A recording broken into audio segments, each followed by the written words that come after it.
most common questions I get asked every single day of my life is, how do I get into Google? Most of the Google conversion rate back in those days were very low. It was like 1 to 2%, right? I didn't even tell anybody at home. I didn't tell my parents. I didn't tell my in-laws. I didn't tell anybody. I just told my husband and my sister. Now, Tulika comes from a very small town, and she's actually built hopes for thousands of girls out there who are dreaming of getting into Google. Now, today, I'm going to pick her brain. You'd be surprised that 78% of rejections is not because of knowledge, it's because of the confidence in the interview. There's no bullshit. Okay. Absolutely. Right? You got it. Have faith in yourself. Don't lose hope. You have just started your journey. Hello, everyone. Welcome to the Offer Letter. My name is Dr. Krish Bharggav. I'm the founder, CEO of Taurus AI and Browse Jobs and the Offer Letter. Today, I have a very, very special guest with me. Everybody uses a software, this specific software. Your life depends on it. Your work depends on it. It's sort of your future depends on it as well. But this particular company has made our life very, very easy and very simple. You want to go read somewhere? This software helps us. You want to find out something? This helps us. You want to do your exams or you want to do your projects? This software helps us. Now with the introduction of AI, this software has made our lives 10 times more easier. And I have the lady behind this company or one of the parts of this software. I have Tulika Srivastava, who is the technical program manager for Google. Now, I run a tech firm, and one of the most common questions I get asked every single day of my life is, how do I get into Google? Now, Tulika comes from a very small town, and she's actually built hopes for thousands of girls out there who are dreaming of getting into Google. Now, today, I'm going to pick her brain. I'm going to make her feel a bit uncomfortable or comfortable and try to get as much information from her on how she made it and what was the journey. And and probably give you hints and tricks and tips on how to get into Google. So, Tulika, welcome to the Offer Letter. Thank you. Thank you so much. It's a pleasure having you here. Thank you. Very generous introduction.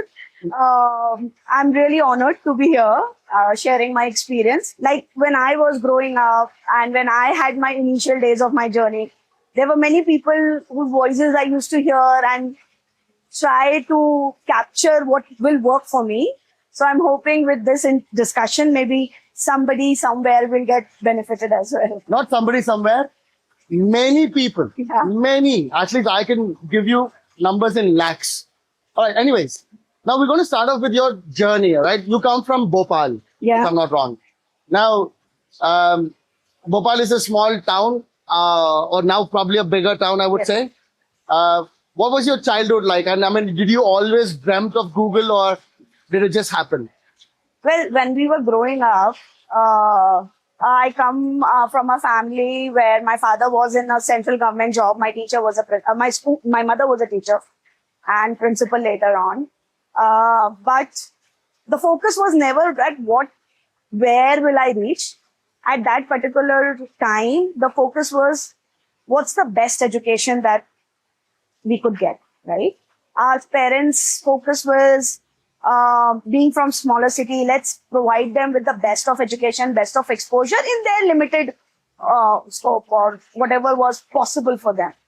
But I think when we were growing up, I still remember there were certain teachers, there were certain friends, there were certain relatives, influences that kind of give you a structure of you seeing yourself doing better in life, getting out of a smaller city like Bhopal, seeing the world. And at that tender age, all you think is like, I want to become something. I'm not sure where will I land, but I want to become something.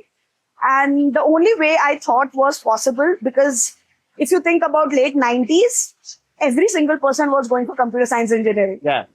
So getting into computer science engineering was the short-term goal. Then once you finish engineering, you have to get into a job. I wasn't thinking of masters back then. I was like, okay, I have done engineering, which itself is rare. And then I got into TCS. So I was like, okay, I'm comfortable here. So I was like, no, this is okay. It's great to be in TCS, because back then TCS was like such an easy way to get into corporate Correct. world. They trained you very well. They taught you newer technologies. At that time, BI and data warehousing was just picking up. So very thankful to the company to train a newbie from computer science to just learn that. After 2 years, I moved to US in 2006 or something. Again, I did odd stints of different freelancing IT jobs, but sticking to BI and data warehousing. Post that, it was already 5 years, and I was like, not working out. It's just rinse and repeat for me now. So I think those childhood dreams to keep on trying to be somewhere helped me to go and try masters and do something more and things like those. So going back to your original question, that how does coming from small city, they gives you very big dreams. Smaller the city, the bigger the dreams. And one thing that you learn from my set of parents, or parents like us who come from a lot of hard work, they have stepped up than what they were given with, right? They provide you way more. You also value a lot of hard work. There is nothing that can cut short of hard work. You might be super intelligent or you might be super dumb, but hard work compensates for everything. And a bit of luck as well. A little controversial statement here. Luck favors to those who try more. Right? You can't sit at home thinking there will be one day luck pushing me for a good job. Oh, I applied 50 places, luck will give me. No, maybe not. Correct. So you have to, I always believe there are certain areas where definitely luck pushes you to be at the right place at the right time. But you need to be there. You need to be in those many places and one will click. Correct. So again, luck helps those who do hard work and push themselves out of the comfort zone and their box. So definitely luck is there, but I wouldn't say a very big percent. So, I mean, I see a common trend. You finished TCS, I think you joined, you worked with Persistent Systems for a while as well. No, I was in US and then I did a lot of consulting work there. For one of the year when I had to give my GRE to get into masters, I came to India and worked for Persistent Systems. Acha, For that 10 to 11 months. Okay. But that was a very good call because less I knew that later on also I'll go back to them. But they gave me a very good base. That's one company I give a lot of credit and bonus points to them, that they actually saw something in me where they thought that, okay, this is a girl who's good. Every other person is also very good in coding. But she has this personality trait where she connects with stakeholders very easily. She has a very ease to talk to strangers and make them tell their problems. My manager back then, his name Amol Thorat, I don't know where he is now, but back then he always used to say, go try talking to this customer, present your solution and all. Back then my client was OpenWave in Australia, and that kind of helped. It gave me an opportunity to go to Australia, work there. I did my first solo trip. It was such an eye-opener, but also gave me a lot of confidence to believe that I am more than just a technical person. There is more qualities where I can pivot to. There are things that kind of connect very easily with people. When did your Google dream start?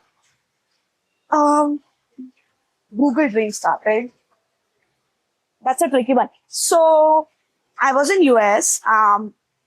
After my master's, I had a very good opportunity to work with very diverse group of people from different ethnicities, from different countries.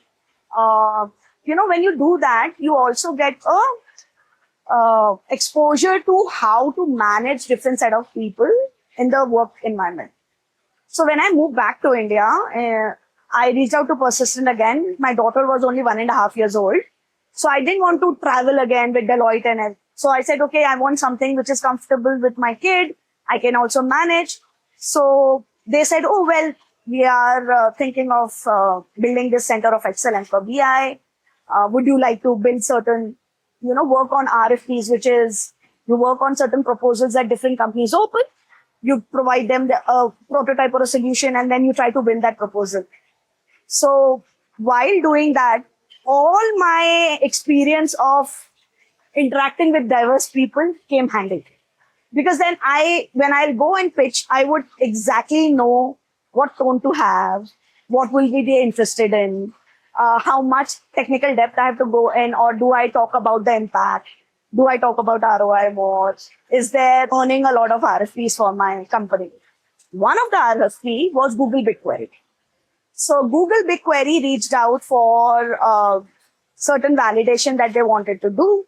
And they reached out to many technical companies. I was one of the person who was building the RFP with my manager back then, Amit Deshpande. And we won that. And it wasn't very long. And I worked with them for almost 19 months. And in those 19 months, my dream started taking shape that, okay, maybe I want to someday try. But it wasn't like a solid step that I had to take until we moved to Bangalore. That was in 2021 when we moved to Bangalore. And it was just one of those, cursory things that you do.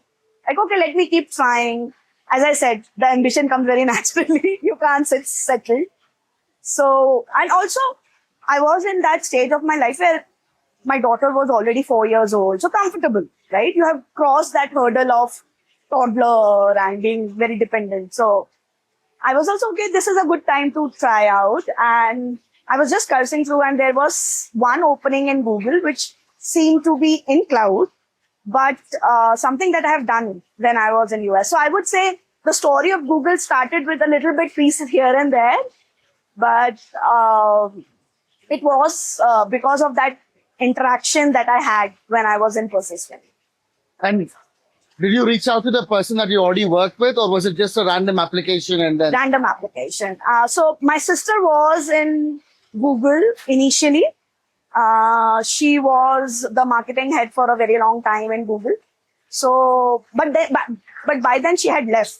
So I said, hey, I saw this profile and I might be interested. Can you find somebody who can refer me? She found somebody because she had worked. So through random friend or a friend of a friend, I asked them, can you push my application? And to my surprise, they reached out. I didn't even tell anybody at home. I didn't tell my parents. I didn't tell my in-laws. I didn't tell anybody. I just told my husband and my sister that, hey, it looks like they're interested in my profile and they are setting up certain interactions. And given the fact that most of the Google conversion rate back in those days were very low. It was like 1 to 2%, right? Of any interview that gets converted. Absolutely. Now it has increased, to be fair. But I'm talking about 21. So I was like the least expected person. Like, I don't know if they'll take it. But I kept going. So even for my Google interview, I was prepping day and night. Like crazy. They interviewed for 3 months. That was my next question, actually. So I know a lot of people working for Google. I mean, at least in our society, we know quite a few people. And they told me that they prepared for a year before they attended the Google interview. I know one person, I think you know that person as well. I probably won't mention the name. He had started preparing for almost 15 months prior to attending Google's interview. Is it really that tough? Some people do go through that course. And specifically, if they are at higher level, and they are very specific of the domain knowledge that they want, they might take months to come back. I luckily happened so that everything that was mentioned in the job title and the profile, I had an experience prior to that. So there was a lot of confidence that at least I know what they are asking for. But still, I would still say that they take a lot of interviews. Their hiring is immaculate. They'll go to the T to figure out if you fit in and all on. So, For someone who's preparing for Google, what do you think they should do? What is the order of preparation to crack that interview? What do you think they should focus? forget about Google, right, Krish? If you have to crack any interview, the first starting point is your resume, right? Your interview will only happen if your resume is impressive enough, correct? Correct. Now it is even more difficult with AI monitoring all the resumes. They have a tracking system. It's called ATS, if I'm not Correct. wrong. So they look for certain words, they look for certain experience. So you have to be extra cautious of putting those things in the resume. And then when you come to that stage where you are interviewing, one thing that has worked for me, I can't talk about other industries, I can't talk about other profiles. One thing that has worked for me is be honest. You cannot fake your interviews. If you do so, at least in Google, I have seen they have their ways to catch you and they will figure it out because they go deep. They really go deep. So they will catch you. Know your resume, be open, be honest. And the way the interviews are designed, which is quite openly available publicly, you can go on a website and check out as well. They understand your aptitude regarding a certain domain, a certain style of leadership, or the way of working and things like those. So they have their way of understanding whether you will be a fit or not. So lying will not help you. So it's best that you know your resume very, very So well. how many rounds did you have? I had 7. 7 rounds. Yeah. So out of those 7 rounds, what was the most difficult round that you had? Where you thought, oh my God, why am I doing this?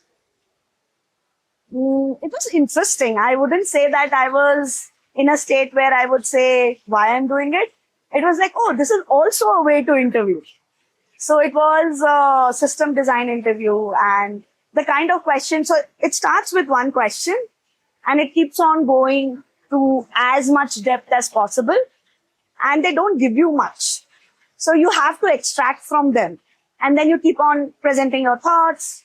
They are very open to you to take your time, but they will keep on double clicking on your thoughts. Oh, how much? You can't prepare much for such things. Exactly. You have to know your domain. You have to know your technical stack to actually go forward. So that's one interview where you were like, I don't know why I was preparing, right? Because, and that was one interview which I would say is, for me at least, was a do or make don't kind of a thing.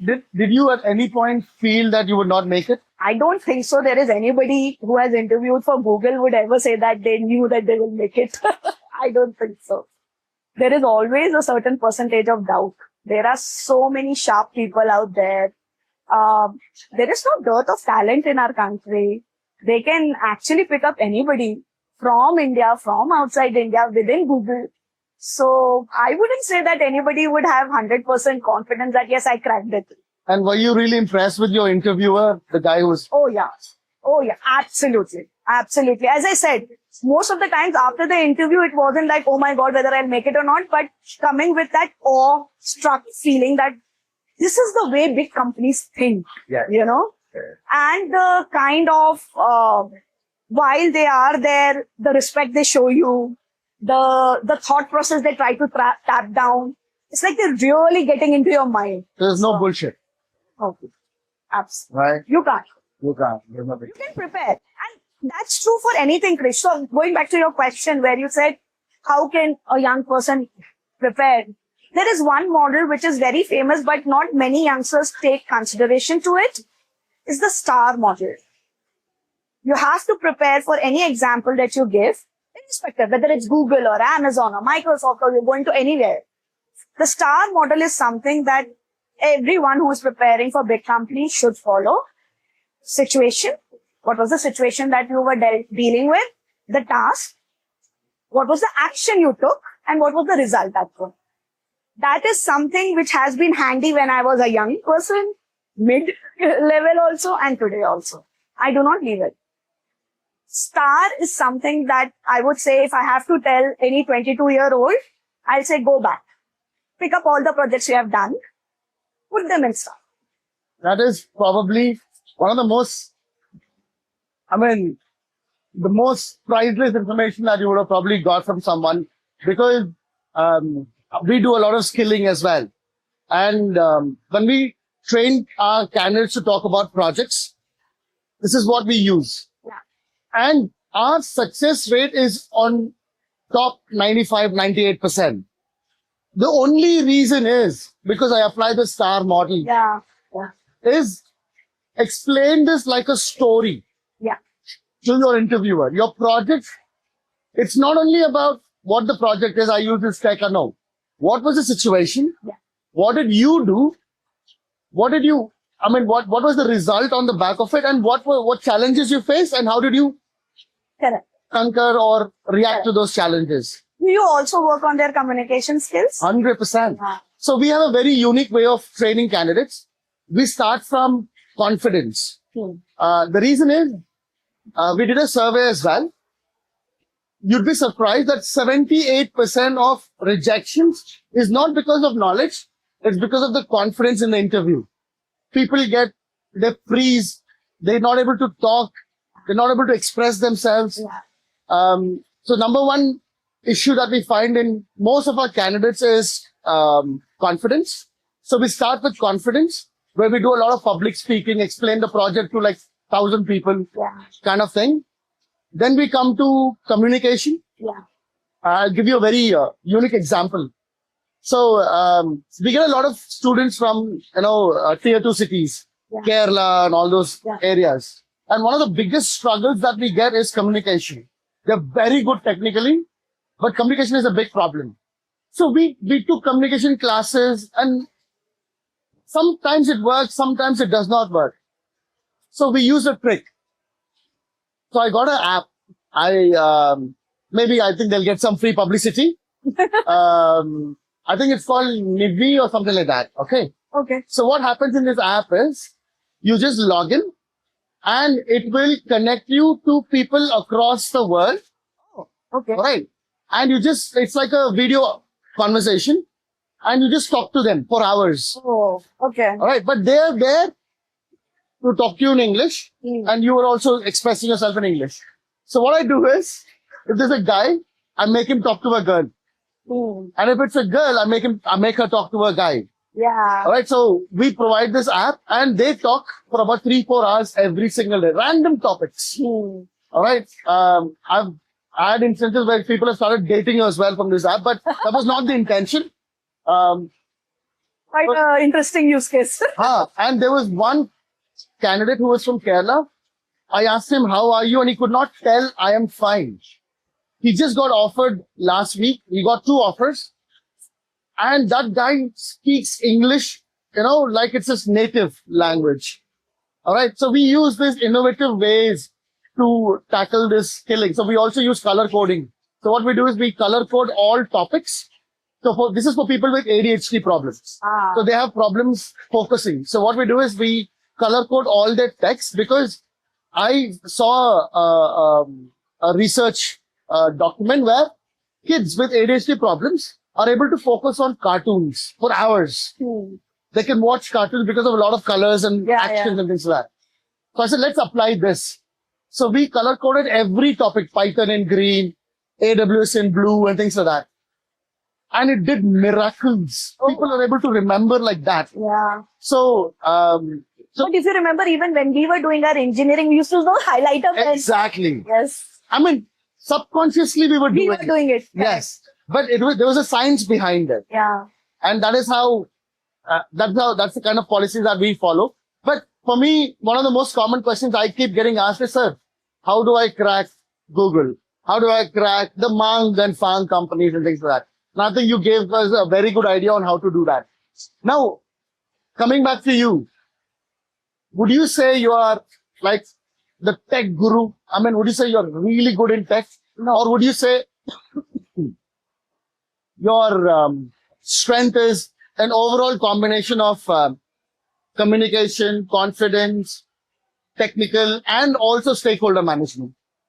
I was reading something few days back, a post on LinkedIn, and somebody mentioned this, which was very beautifully explained. How did this technical program manager came into being? For a very long time, they were data analysts Yeah, and they were program managers. correct. So if you think about it, data analysts were the people who were living in data, Correct. writing queries, writing models, writing flows, pipelines, presenting it. They knew everything about data, but maybe they lacked a bit about organizational priorities. They would lack a little bit of domain expertise and how to sell it to the stakeholders, or understanding how to bring that result to them. Then there were these program managers. Genuine jobs, status updates, communication, risk mitigations, making sure the capacity is managed and all of those. Having a lot of organizational understanding, stakeholder understanding, but wouldn't understand. They will go to data analysts for qualitative answers. Okay. How much are you done? What's the percentage of done? When is the ETA? So on and so forth.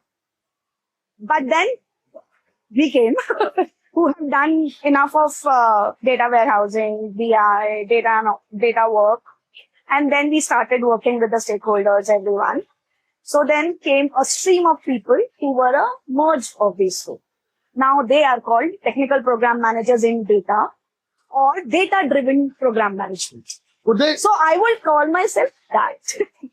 is it, are you still hands-on? Like, and do you, Yeah. And I think in Google, I don't think so. They give you an opportunity for not being hands-on. You have to be. You yeah? have to be. Yes. You have to be. There will be some part or the other where, see, you have to also understand Google is 80% very sharp engineers sitting with you. Right? We are still called the cross-functional team. Product manager is a cross-functional person. Program manager is a cross-functional team. The core pivotal team is engineering. They are very sharp people. If you even have to have a conversation to ask them, you need to have that technical know-how. You can't, even today at this age, after so many years of experience, I have to prep when I join a new team. I have to understand their technical stack. I have to understand their language. Not necessarily start going and coding with them, but there are enough ways of understanding what they're doing and what the flow is. Sometimes I'm successful, sometimes I'm not.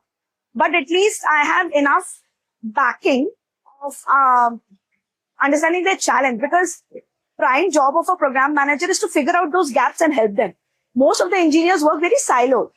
Not in Google, any company. Correct. They are given a certain work breakdown structure. This is your thing that you have to deliver.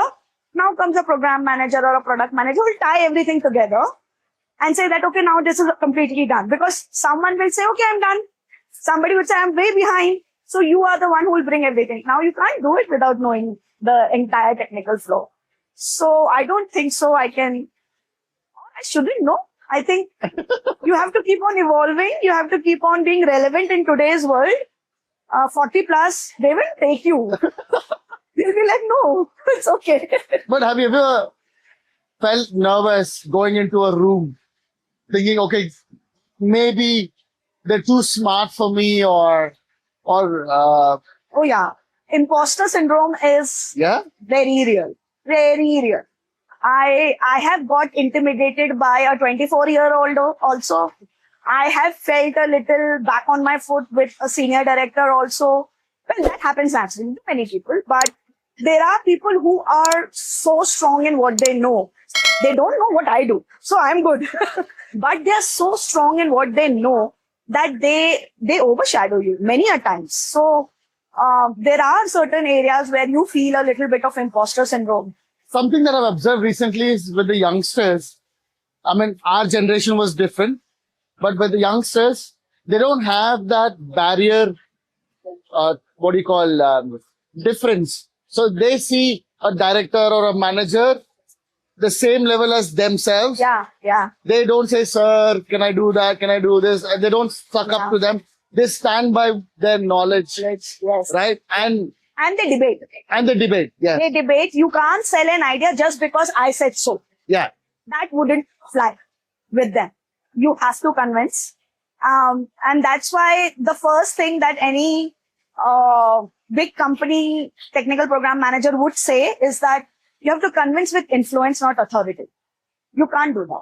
In today's world, absolutely not. You have to convince them. You have to influence them. This is how maybe you want to pivot so that we can reach here for this impact. You know, these are the reasons. I can't go what I was like. See, there is also very big history behind it, Krish. When we started off, India was in that bracket of creating million army for doing a lot of testing, lot of coding. So our strength was to bring as many headcount to the IT technology and just win it and Correct. scale like how, right? Correct. But today that's not the world. Today the world is that how quickly you can create an impact and how quickly you can become relevant. So you also have to change accordingly. So I would say, yeah, there are people who are extremely sharp, but at the same time, you also need to find new ways to influence them. And do you report into someone younger than you? And Not report, but there are certain leaders who are, when you say younger, age. Yeah. So, age-wise, yes. Yeah, definitely. There are people who have chosen well. See, also I understand and acknowledge when we were growing up, internet wasn't there. Correct. They have the tools, they have the mechanism and everything in their reach where they could go faster. So there are people. There are senior managers, there are senior product managers who are younger than me. But for me, when I am entering a meeting room, they're a role, I'm a role. Correct. And maybe a company like Google probably would be against that, impartial favorism because you're younger or you're older or you're, But that has now been a trend for the last few years across India, I would say. Because I have interacted with many. I can't say about other industries, but for tech, that barrier has, I will not say eliminated, but gone down. yes. So I will at any time be open to ideas coming from somebody, let's say, who's younger than me, if they're relevant. Otherwise, I would say, no, I'm sorry, I don't think so. It's working for me. At the same time, they can also say the same thing to me. So I think hierarchical way of working has gone down. Wow. Yeah. Now, I was in UK for a very long time. I got back probably the same time you came back to India as well. I used to work with a manager of mine back in the day. Her name was Yusra. She had a ideology about women in tech. Okay. All right. She was very pro women in tech. She was driving that. And after her, I think one other person who I've heard someone saying so much about women in tech or preach someone is you. Me, yeah. All right. And I think since we met, I think I've heard that from you quite a bit as well. Now, how easy has the world been for a woman to get into technology? Is there still a gender, a genderism or whatever you call it? Or is it gone down at the moment? Or is it easy for everybody to get in? Or do you think there is still a lot of room for people to, accommodate more women in tech? I'll start with the first one. I'll break it into parts. I will say that it has definitely improved. If I have to just compare the percentage of computer science engineers who were back then to now. Of course, it has increased. Even task force wise, the number of women coming in tech have increased. Unfortunately, the women in leadership has not increased as proportionally. There are more, specifically in bigger companies who aid a lot of women empowering programs and have a thoughtful way of bringing that task force in. Definitely, yes. But if you go to, let's say, a consulting world, or you go to somewhere where there is a lot of long hours, and you slowly, steadily see women falling off the radar. But definitely it has improved. I would say so. So you told me there's only like the 14% of the workforce in Leadership roles. leadership roles. Yes, I was also very surprised. I heard this number in one of the Women's Day conversations where they said that while the percentage of women in general across tech has gone above 30, which is great. We are nearing towards being half. But when you look at the leadership role, specifically in India, it is staggeringly. It is. Many reasons, right? Culturally, socially, there are, we as a country also have this concept of mothers being the sole caregiver for the child. I'm sure other cultures also have it, but me being here, I can speak about this culture. Is that it is more for women in India. So I see a lot of women falling off once they become a mother, right? And even if they come back to task force, it takes them very long to pursue and get into a leadership role. That is the fact. Yes. Is this a reason, I would say? I mean, is it because the women have two responsibilities predominantly? If they're working full-time, they have a full-time job, but they also have a full-time job at home because they're the primary carers. They cook, they, take care of the household stuff. So do the companies think that maybe she will not be able to deliver 100% to her job because she's got another thing going on the side? I wouldn't say that there is a bias when they hire anybody who's a mother. No. It's just that... or are they not saying it? Not really. Not that I have seen in product. Well, consulting might because they have longer hours. Which is fair because if they are catering to certain business which is sitting in US or UK, they have a longer working hours. So they might think that way. But in product companies where the teams can flourish by themselves, I wouldn't say that the bias is that much. It is more inwards. Women themselves find it hard to maneuver both the worlds. And therefore it becomes difficult. But there are certain areas where there is an underlying current of having that bias. Subconsciously. I wouldn't say consciously, but subconsciously. Yes. I'll tell you one example. It's way back for something similar, right? I was working on a proposal. And as many times that has happened, I was the only female in the room. And there were certain conversations going on that, this needs Singapore coordination, this needs US coordination. And though they didn't name me, but they said, we can't give it to somebody who cannot be, trying out for longer hours, or how will they manage the client? How will they deliver and all of those? And then I just very smartly assumed they're not talking about me, and I'm looking around. But you're the only person. I'm the only person, but I'm looking around. Who are they talking about? And you leave it to me how I'm going to manage it. Let's take it on credibility. If I have a team and if I have enough tools, if I have enough knowledge about the domain, I would still like to go ahead with the proposal. Let the client decide. Correct. Right? But I heard that, right? This was 9 years back, but I did hear it. And things like, You might have to go back and cook, right? I'm like, why would you assume that I have to cook? There are so many people sitting. Did you ask anybody else that they're cooking? Or they'll come and say, how is your daughter doing? Who is managing? And I'm like, I'm sure the others are also parents. Did you check with them? Why are you checking me only? That was very, yeah. Those are the subtle things, right? Yeah, where you have to, unfortunately, keep on getting back at Yeah. as a woman, right? Even socially.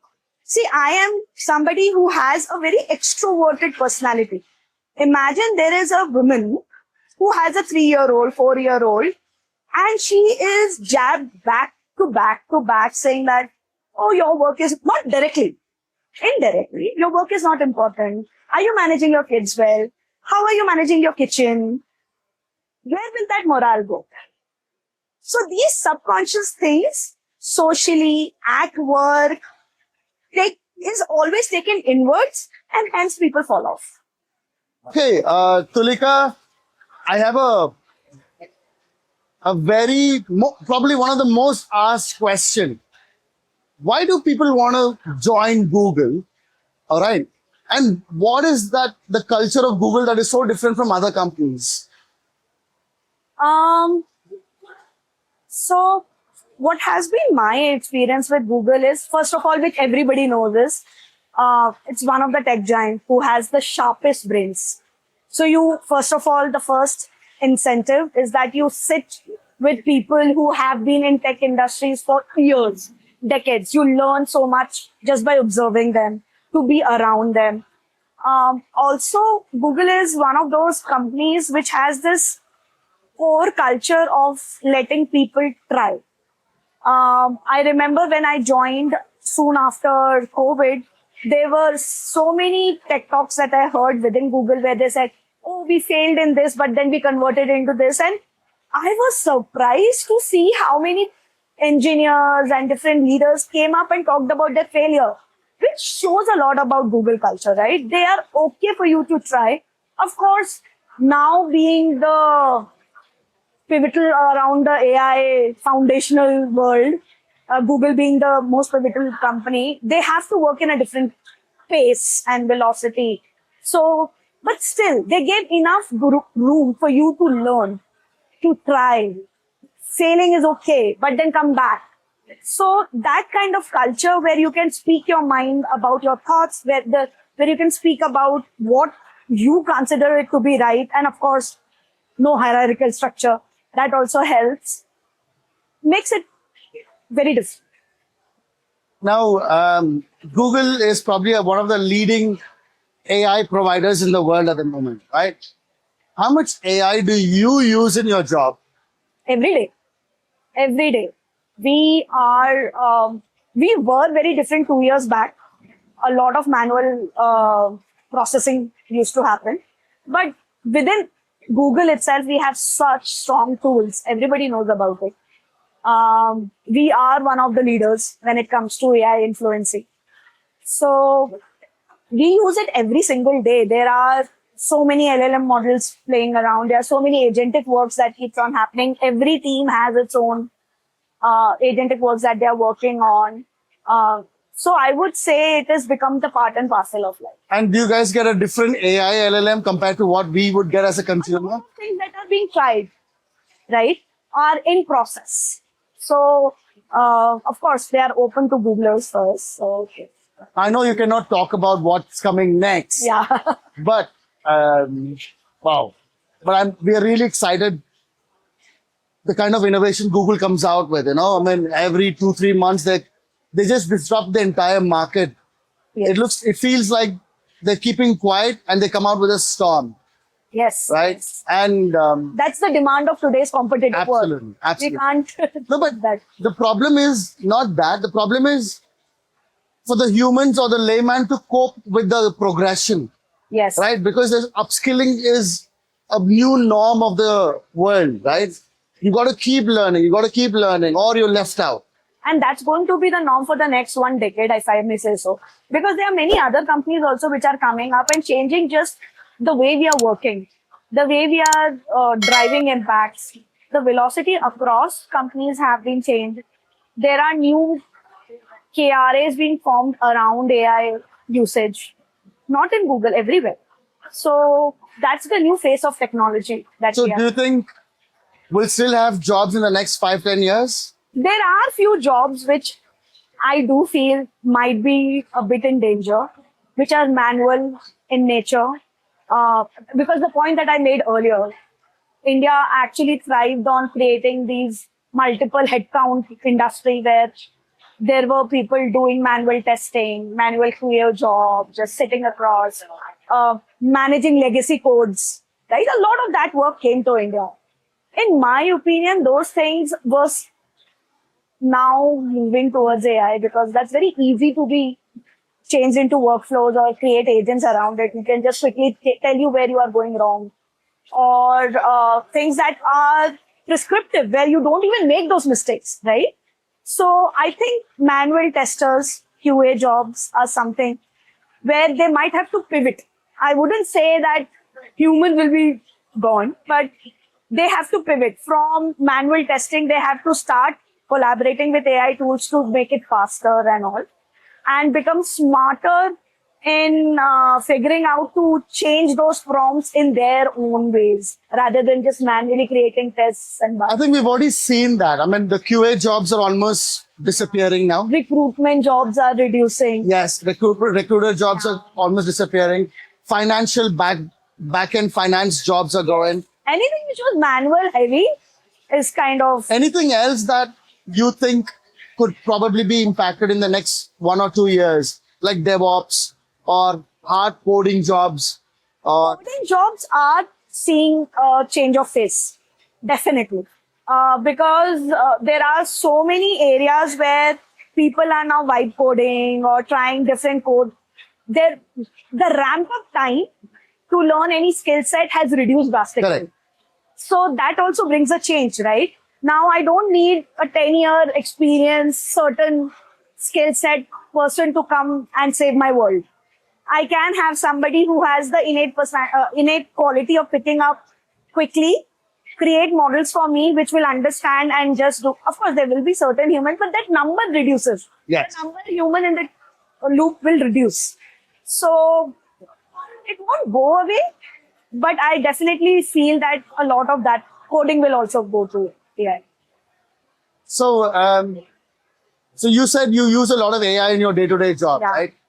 And we also know that AI hallucinates, Oh, yeah, big time. Yes. right?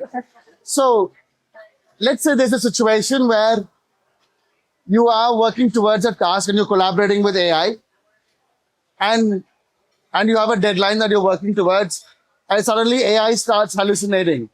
And let's say the deadline is in 2 hours. 2 hours. 2 hours. How are you going to tackle that situation? So, that's a nightmare, first of all. Many people have to go through that nightmare of something that was working for you and has stopped working. That happens. But then you have to stop treating AI to fix things. You have to kind of change your solution way. There are multiple things that you can do. Like most of the things that we have tried, or maybe I've tried in some other ways, is like you change or you pivot in a way where you focus on the most viable product that can go out in 2 hours. Okay? You reduce that scope. And then you work on only that, ship it out. This is like old age things. Like, okay, the client asks for this much, customer asks for this much. This is the most viable product I can give. I give it, it's done. That is one. The second thing that has worked, which was also very surprising to me, you change the way your AI prompt is. You change the AI prompt in a way where you say, okay, think of yourself as the biggest critique of this product, and you hate everything that has been done so far. Find me the top 3 flaws. Do not give me the solution. Do not write the text. Give me the 3 flaws. Now you have the top 3 things that you can fix. Out of those 3 things, find the smallest, fix it, ship it. Don't solve the bigger fish. Ah, Don't fry the bigger fish. Solve the 3 problems that it has found. It is smart enough to do that. So it will find you 3 flaws. You fix 2, 3, right? The second thing that you can also, once you have found those flaws, see, some are technical things that can be shipped like in 2 hours, 90 minutes, you'll figure it out. Okay, this is working. When that 90 minutes mark comes, then you pitch towards your communication skills, saying that, okay, let's try to do a phased approach to the customer and have that phased buy-in. You tried solving it with all of these, which is because of the time crunch. You go with the phased approach, saying that this is the way I'm going to present it with my MVP, most viable product, saying that I am going to deliver with the timelines. And then in those timelines, run it to your model and see how much will you take. That much it can figure it out. Yeah. And then add 20% contingency plan. Give the date. Sometimes that also helps your day. With all these approach, you will figure out So something. do you guys use Gemini? Yeah. Use Gemini. All the time. So, so you head data analytics, or lead data analytics, Yeah. or you lead data analytics. Now, people have a very bad misconception that data analytics means Power BI, Tableau, or QuickSight, or something like that. But that's the biggest misconception in the market. Data analytics is not just Power BI or Tableau, right? Now, the spectrum of data analytics has gone bigger now, Yeah. which includes big data, data warehousing, data pipelining, right? Now, what is the future for this in the next 3 to 5 years?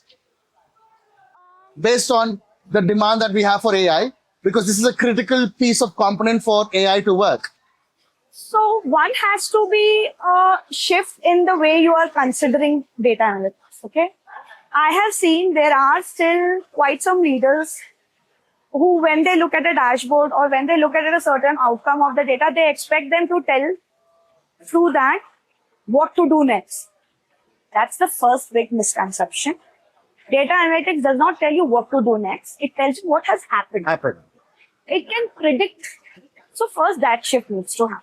It will tell you, see, it is factual. It's black and white. Data analytics is very factual. It is black and white. Decision making is great. Correct. You need to have the context.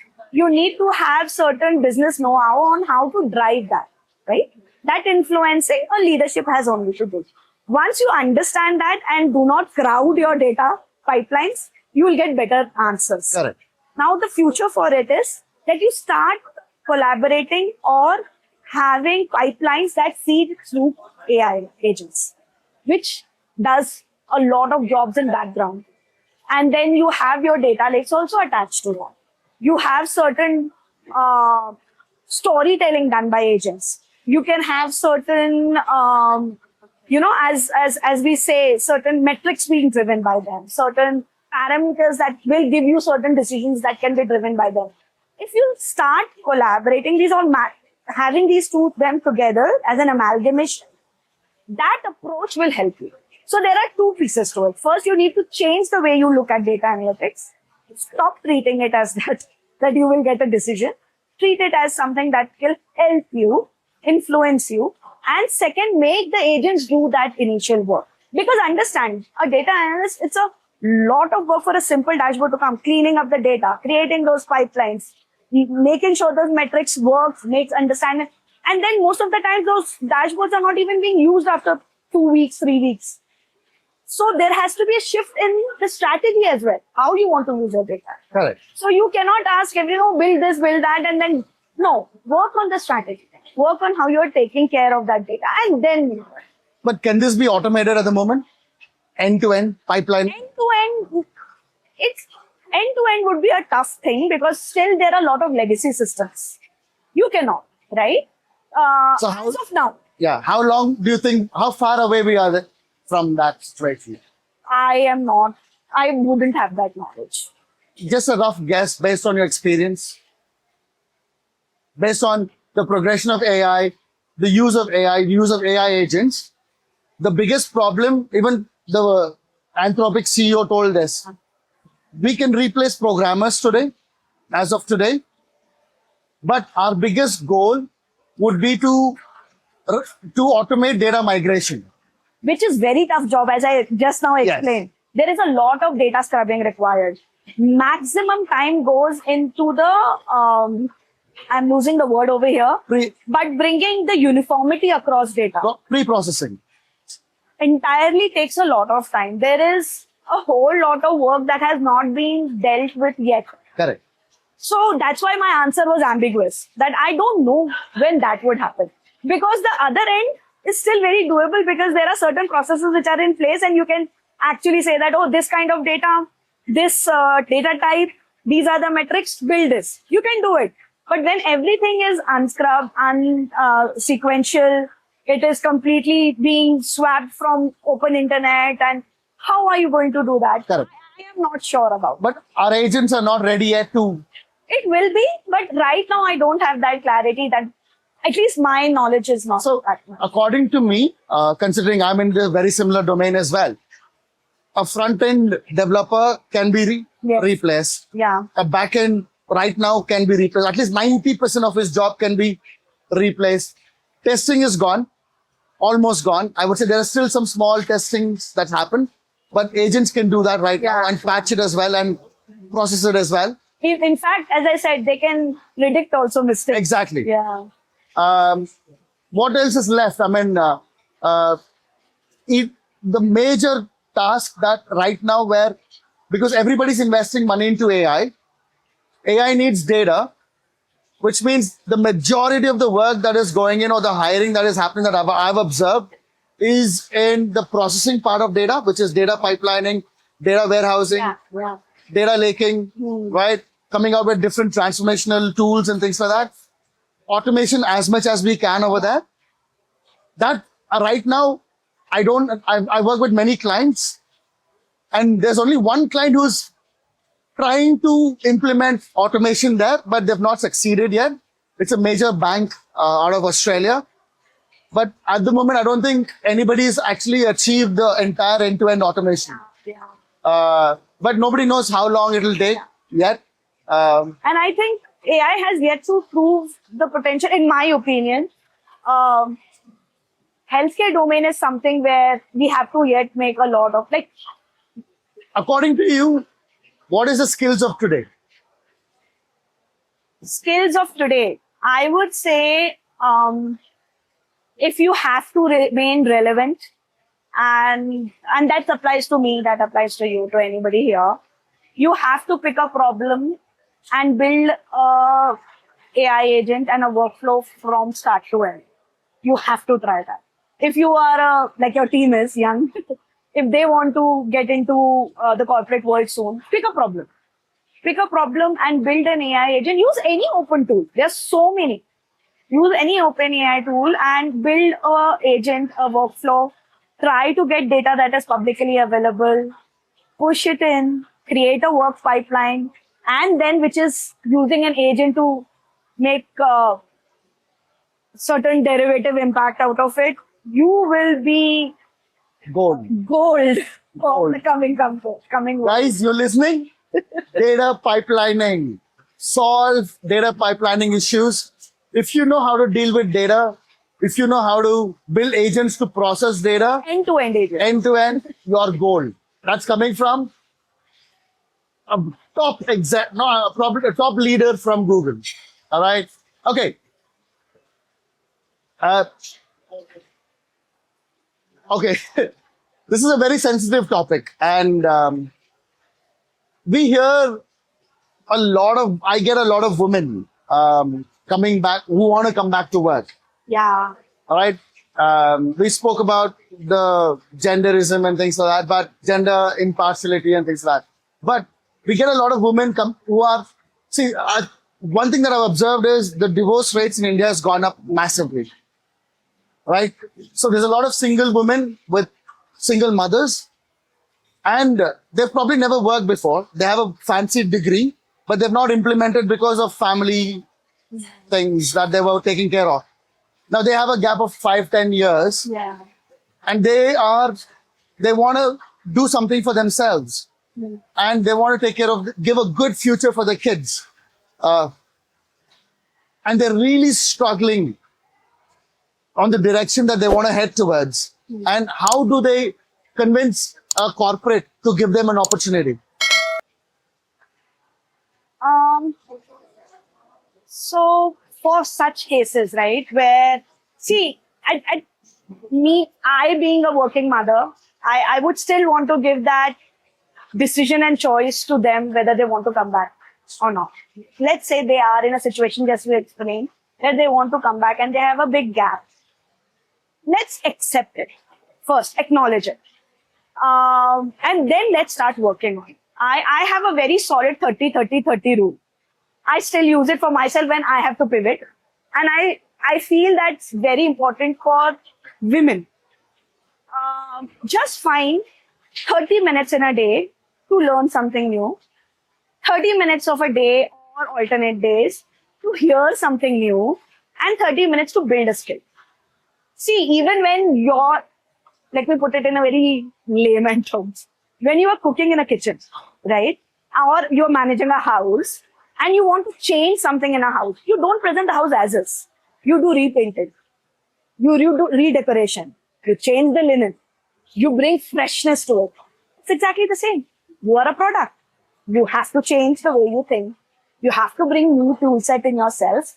Accept first that I have to make this change. Put in little. I know working mother, being a mother itself is a very taxing job, managing house.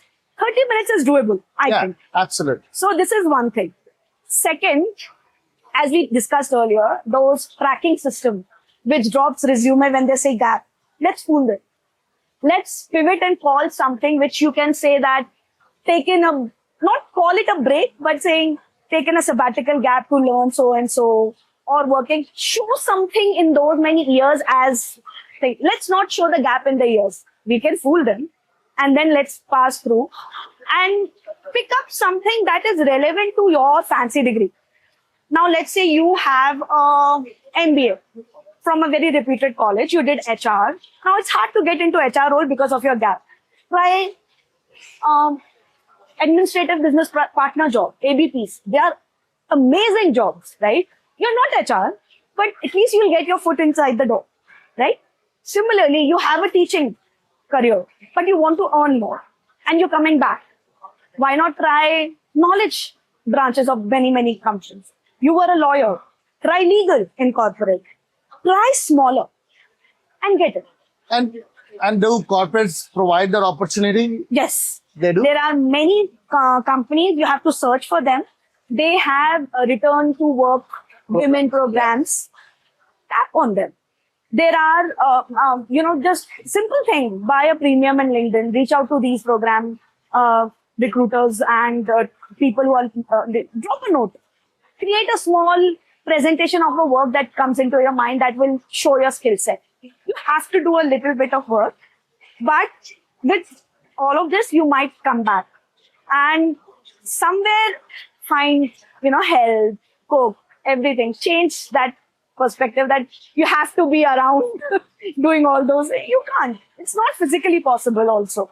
So take the social, ask your partner to do it, take some responsibility, get some help, and professionally take on these things. Find a new skill set which is somewhere linked to your old fancy degree, but pivot. What about people like, we realize that the testing domain is, diminishing. People are working 10, 15 years in a specific domain. They're at a certain level of their career in their life. Now they're not getting jobs out there because there's not many jobs out there for that specific domain. Mm-hmm. Now they want to switch their domain. Okay. How do they do that? If you have to switch your tech stack, you can still keep if you are in healthcare, you can switch your tech stack because you thought that being a QA or testing is not, but you must have picked up something in domain, right? Yeah. You can be a BA, business analyst. You can be a salesperson. So think out of the box while keeping your expertise in the domain and the expertise and your learning. But as I said, we have to be relevant in a very fast-paced technology and fast-paced world. So is it okay to lie on the CV? No, as I said, that will not fly. You will get caught. If not, on the resume, to keep your job relevant and to stay in the company somewhere. But if they have the skills, and they add those skills in their current job description, would that be okay? Yeah, you can always say, I picked up these skills while I was there, and now I'm looking for opportunities where I can apply them, use them, execute certain things. And here is the idea. See, I will tell you, when you are pivoting, one thing that has helped me in past as well, when I was switching from pharma to something else, read a little bit about it, do little homework. As I said, I do all things. I write. So when I do these, pick up your skill set, read about the company, and see how you can help them. Correct. Give them a use case where you can help them. Imagine a certain person comes in saying that, sir, I know I was always working in XYZ skill set. It is no more relevant. I have picked up Python. I have picked up this, and I know that you are running this Taurus AI. I have this company. I think this use case which I picked up there, using this skill set, I can help you. Wouldn't you give them a chance? So you do that homework and go back. That will give us, write it in your resume. Yeah. Just for that company. Yeah. Write it that this is my idea. Let them see. So, let's say there's a 22-year-old kid right now Okay. holding onto his phone, waiting for his offer letter, which is not got yet, with the hope that, because right now the entry-level jobs is really difficult. Yeah. There's not many out there. Yeah. And so if you had to give him a message, all right, and that's your camera there. If you had to give him a message of hope, or a message of, something that would probably convince him that he's still relevant, what would you tell him? So, first and foremost, one thing that you have to always remember is have faith in yourself. Don't lose hope. You have just started your journey. It's okay to fail. It's okay to try different things and not get that success, because that's another thing that I've noticed in today's world. They're very fickle-minded. They move on to next thing very easily. You and I come from the world where we keep at it, right? And we kept on going. But at the same time, do not lose on your true core skill set and traits. If you are a hardworking person, learn things. If you are something who are creator, be creative and build something by yourself and keep on trying. I mean, that's the only thing that I can pivot, try, do not fail. It's all that I can tell anybody. Wow. Tulika, it was an absolute pleasure talking to you. Yeah. The kind of insights that you gave today, every kid with the hopes of Google, or with the hopes of a job, or with the hopes of changing domain, or with hopes of coming back to work, I think the kind of information you gave was priceless, and I think Thank you. they will cherish all the information, all the quality information that you gave them. Thank you. Thank you so much for coming down, making time. And I also want to give a big shout out to Roxy and Barry, where we are shooting. Look at this. Amazing place. Come and check out their food, their drinks. It is out of the world. So Roxy and Barry in Whitefield, guys. All right. But thank you so much. It was a pleasure. And I'll see you guys in the next episode. Thank you for having me. Thank you.